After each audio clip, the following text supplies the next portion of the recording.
Justement, c'est pour ça que je complète mon propos en disant que vous avez dit effectivement qu'il était invité partout.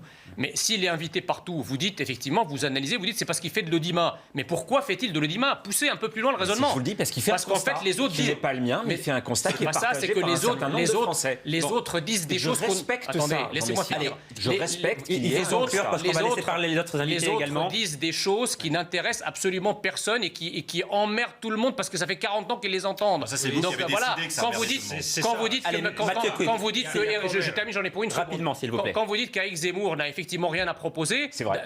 Vous venez de le confirmer. D'abord, c'est faux. La preuve, c'est que ça intéresse les Français. Vous n'avez pas pu la position. D'abord, c'est faux. Et en revanche, les autres, eux, n'ont rien à proposer. La preuve, c'est que à peine ils ouvrent la bouche, que tout le monde zappe la chaîne. Allez. Donc, c'est pas compliqué. Quand t'as accusé... Non, Jean Messia, je voudrais qu'on reste sur l'appel du pied aux électeurs du Rassemblement national. Justement, c'est très important parce que vous savez, il y a quelque chose de très un exemple assez parlant. Quand les Français ont emporté la Coupe du Monde de football en 2019, ça a provoqué un regain de croissance de 0,1%. Pardon ? 2018, pardon. Ouais. Un regain de croissance de 0,1%, c'est-à-dire une création de richesse supplémentaire de 2 milliards. Donc vous voyez que dans quelque chose qui est assez immatériel, qui n'a rien à voir, mais juste qui a fait rêver des millions de personnes, eh bien ça s'est traduit dans les résultats économiques.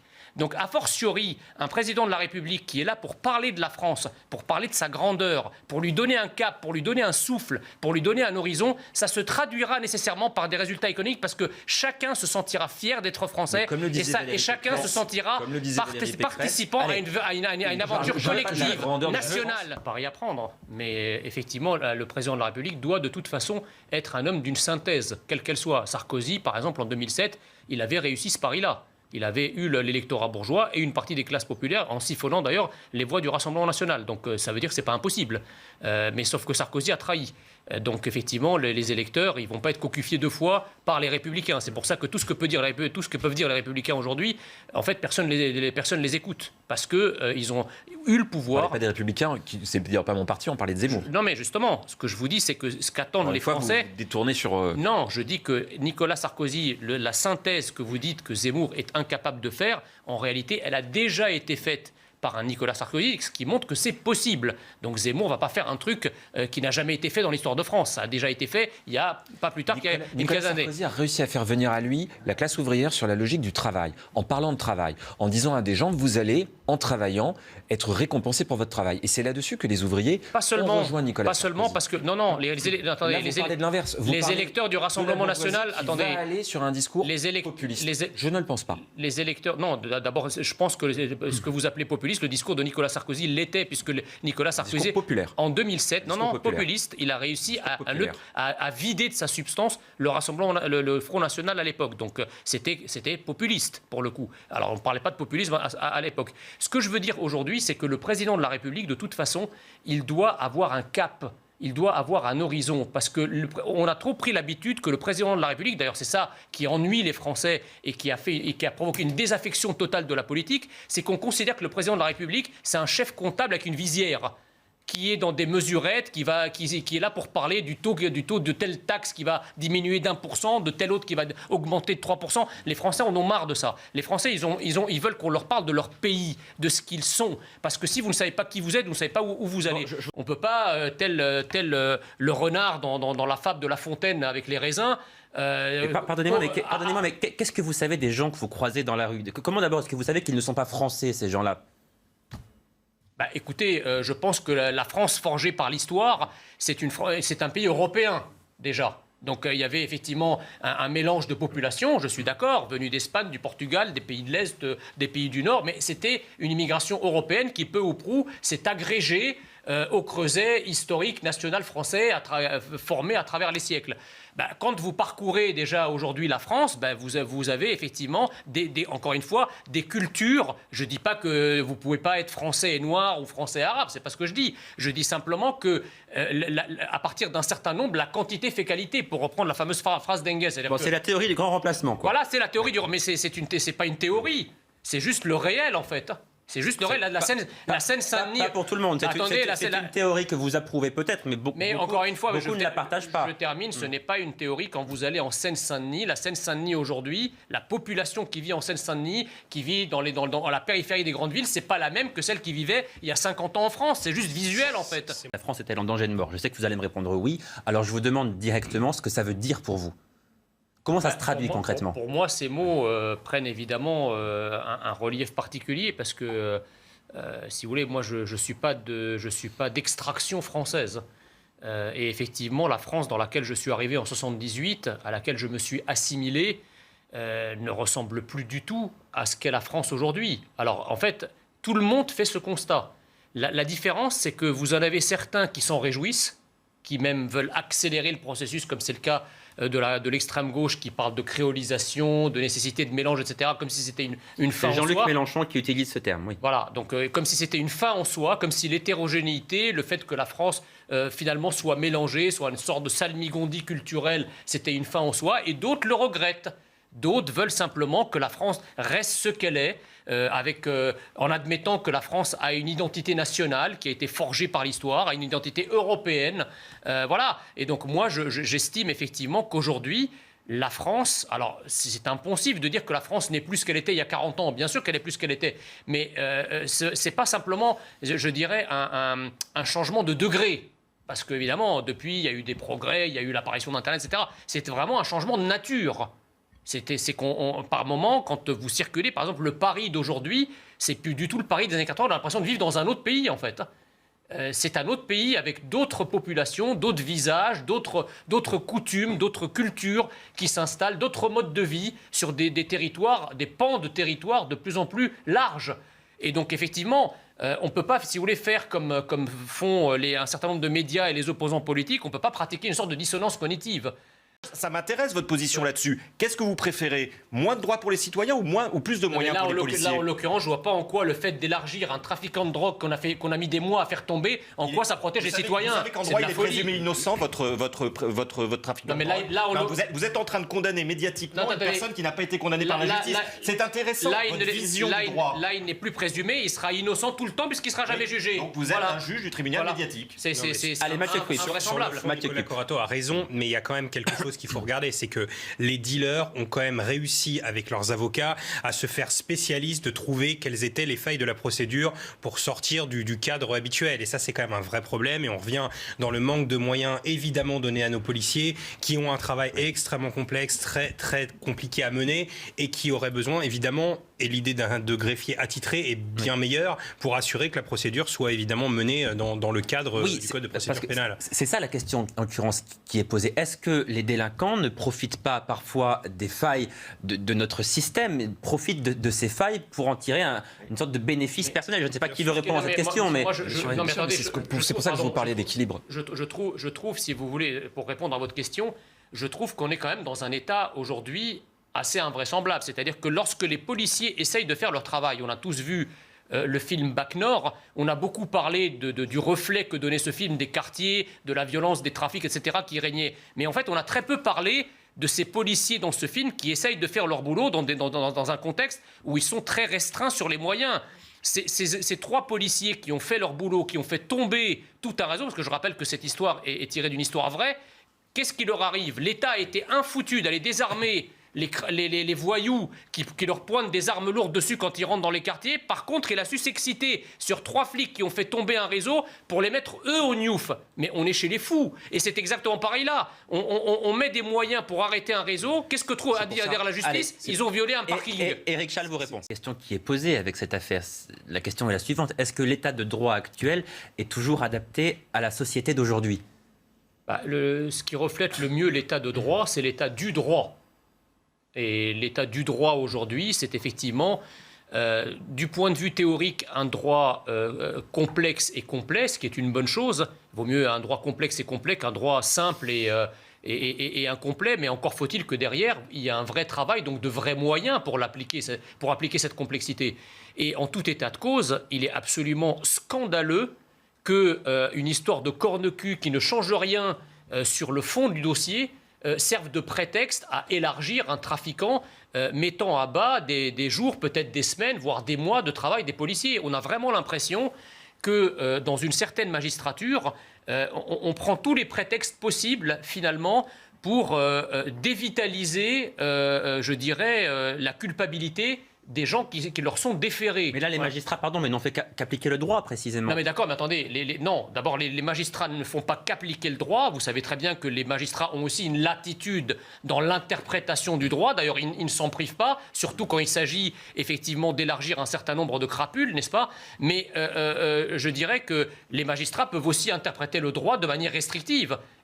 Personne n'aurait été choqué, si vous voulez, que les magistrats sur cette affaire disent « OK, il y a un vice de procédure, mais nous, comme nous avons la latitude de l'interprétation, eh bien, on considère, à juste titre d'ailleurs, que ce dossier n'est pas remis en cause sur le fond par ce vice de procédure, et donc nous allons aller au bout du procès et condamner cette personne. Ils peuvent aussi faire ça. Quand on pense que les magistrats certains magistrats passent leur vie de travail à juger non pas les coupables, mais à juger la société, les inégalités, les discriminations, pour effectivement amoindrir les peines, voire les annuler, on peut très bien concevoir que sur un cas pareil, les magistrats puissent utiliser leur droit d'interprétation pour enfermer les gens qui le méritent. C'est un coup politique. Que le gouvernement et le président de la République se servent de la crise sanitaire pour tirer la couverture à lui, c'est de bonne guerre, et je crois qu'il le fait depuis le début. Je veux dire, quand on dresse des louanges au gouvernement pour sa gestion de la crise sanitaire, c'est bien les fruits politiques qu'il entend récolter de ce qu'il estime être une bonne gestion de la crise sanitaire. Donc ça, il fait de la politique autour de la crise sanitaire, on ne peut pas en douter. Par contre, effectivement, si votre analyse est juste, ça serait quand même particulièrement mesquin. Je veux dire, choisir la date du 9 novembre symboliquement parce que Pierre, lui, a décidé aussi et que Paul est également sur le créneau et que donc pour court-circuiter Pierre et Paul, moi je vais arriver avec mes gros sabots et je vais faire une déclaration le même jour. Ça fait un peu court de récré. Le président de la République annonce toujours 48 heures avant ses annonces, et là c'est 6 jours avant. Vous m'avez fixé quand vous avez parlé de droite radicale. N'oubliez jamais que vos ancêtres, ça s'appelait le Parti radical. Allez, on va clore ce... Politique, je viens plutôt des libéraux, pardon. Ouais. Et c'est pour ça que ça me chagrine quand vous prenez toujours le mot de liberté. Le Parti radical. Allez, on va clore, messieurs, ce... Extraordinaire. Donc en fait, ce que je suis en train d'entendre, c'est qu'on a pris des mesures illibérales dont vous avez peur qu'un pouvoir que vous qualifiez d'illibéral prennent également des mesures ou poursuivent ces mesures illibérales. C'est balèze comme raisonnement. Hein. Je ne sais pas si les téléspectateurs l'entendent, mais c'est très compliqué. C'est-à-dire que ce que vous appelez les illibéraux, ce sont précisément ceux qui veulent lever ces restrictions liberticides, donc ils ne peuvent pas être illibéraux. Ceux qui sont illibéraux, ce sont ceux qui prennent ces dispositions. Alors, pardon, mais à qui faites-vous référence précisément alors tout le monde l'a compris. Mais dites-le clairement, comme ça, au moins c'est clair pour tout le monde. Mais vous savez comme moi qu'aujourd'hui, dans tous les sondages, les deuxièmes et troisièmes... Donc Marine Le Pen et Éric Zemmour. Voilà. Donc effectivement, c'est pas Marine Le Pen ou Éric Zemmour qui ont pris ces mesures. On est d'accord. Ces mesures sont liberticides. Le pass sanitaire, à part effectivement forcer les gens à la vaccination, pour moi, il faut être levé. Parce qu'à la limite... qu'on le prenne pour 2-3 mois pour pousser les gens. Déjà, c'est déjà c'est discutable, mais le proroger encore 9 mois, mais on est chez les fous. Je veux dire, on ne peut pas se balader avec une autorisation permanente pour aller boire un café, quoi. Enfin, dans quel pays vivons-nous à la fin? D'autant plus, si vous voulez, que c'est extraordinaire parce qu'on nous avait dit que le pass sanitaire, effectivement, d'abord, il devait être levé une fois que l'écrasante majorité de la population serait vaccinée, ce qui n'est pas le cas, puisque aujourd'hui, l'écrasante majorité de la population est de fait vaccinée, mais le pass est toujours là et il est reconduit. Mais en plus, vous savez très bien que le pass sanitaire ne casse pas la dynamique virale. C'est-à-dire que vous pouvez avoir votre pass sanitaire et être quand même porteur du virus. Alors on nous dit oui, mais ça évite d'avoir le fait que les gens soient vaccinés. C'est vous qui êtes complexe, Jean Messia. Ça évite d'avoir les formes graves. Mais les formes graves, précisément, ne touchent... Non, les formes graves ne touchent que les personnes soit âgées, soit qui ont des comorbidités. Donc en fait, encore une fois, quand vous avez moins de 50 ans, vous avez extrêmement peu de chances de développer une forme grave. Donc en fait, tout ça ne sert à rien. Ça ne sert à rien. Voilà. Je crois qu'il faut éviter les propos un peu alarmistes auxquels on a pris l'habitude depuis maintenant plusieurs mois, sinon plus d'un an. Voilà, moi je crois qu'il y a effectivement une population fragile qui risque énormément si elle attrape le Covid, et donc c'est prioritairement vers ces populations fragiles qu'il faut éventuellement porter la vaccination, c'est sûrement même porter la vaccination. Maintenant, encore une fois, quand on a moins de 50 ans et qu'on ne souffre d'aucune comorbidité, le risque est d'être hospitalisé et encore moins de mourir reste quand même très faible dans cette hypothèse. Donc, d'ailleurs, il y a quelque chose qui m'interroge. Moi, on entend depuis plusieurs jours en France les médias nous expliquer qu'on va vers une 5e vague.